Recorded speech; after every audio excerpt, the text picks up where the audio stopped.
I get a knock at the door, and here, two guys in a suit. I'm from the FBI. The first thing I have to say is, what took you guys so long? I told them the truth. I was going to make my own IED, and I was going to set across the Islamic Center over in a bank's parking lot, and I was going to dial it in and just watch the show. Growing up, I saw a movie, and it was Rambo. Rambo was tough, respected. He had intestinal fortitude. I said, that's what I want to do. I went off and joined the Marine Corps. I wanted the action. The first time I got shot at, I remember looking at my watch and I says, man, this time last year I was in English class. I fought several times in the Middle East, Desert Shield, Desert Storm, South America, Philippines, Somalia. I think the worst things that I have seen is dead children. I had to suck it up. I had to be there for my guys. Each one of those teardrops stands for a confirmed kill. I stopped adding after 26. Where I was taught, Marine Corps, just own it and then let it go. But there comes a time when there's too much of that, and you can't turn it off anymore. I want you to give me a window into your state of mind at that time.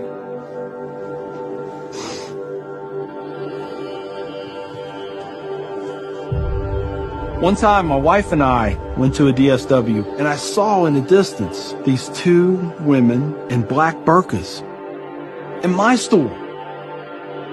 I cried as I prayed for enough strength to go over there and break both their necks.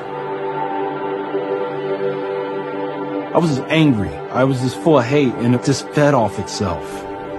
At that point, I was drinking a half-gallon of vodka every 2 days.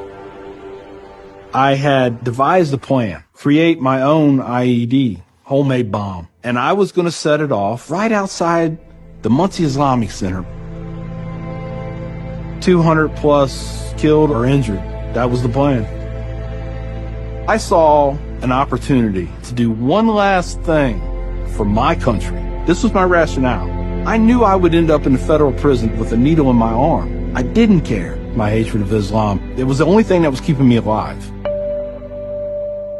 So one day my daughter comes home, second grade maybe.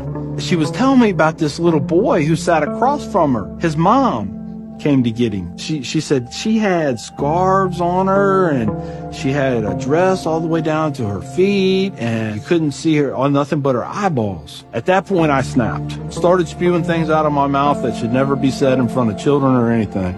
She didn't say anything. It was the look on her face. I remember my daughter looking at me like I was absolutely the craziest person on the face of the earth. She was my little buddy. She used to say we were road dogs. I know I saw it in her eyes. I made her question that love. And that's when a light bulb came on. I decided to give the people of this community one more chance. So I went to the Islamic Center, see a gentleman in the shoe room taking off his shoes. He looks at me and he smiles.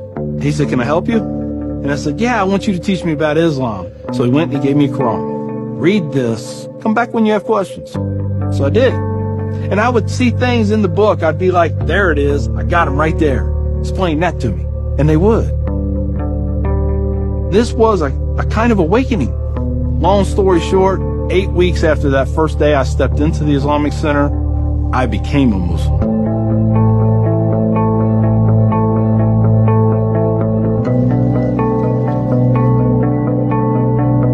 I'm a Muslim, a veteran, and a proud American. I had learned that I was completely wrong about everything that I felt.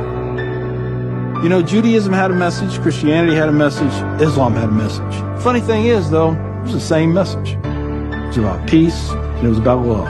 Please join me in welcoming Mr. McKinney. My big thing is now to stop the hate. Nothing good has ever come out of hatred. I've done too many things. I've hurt a lot of people. I have to live with that. But if I can stop somebody else on the path of non-forgiveness, I won.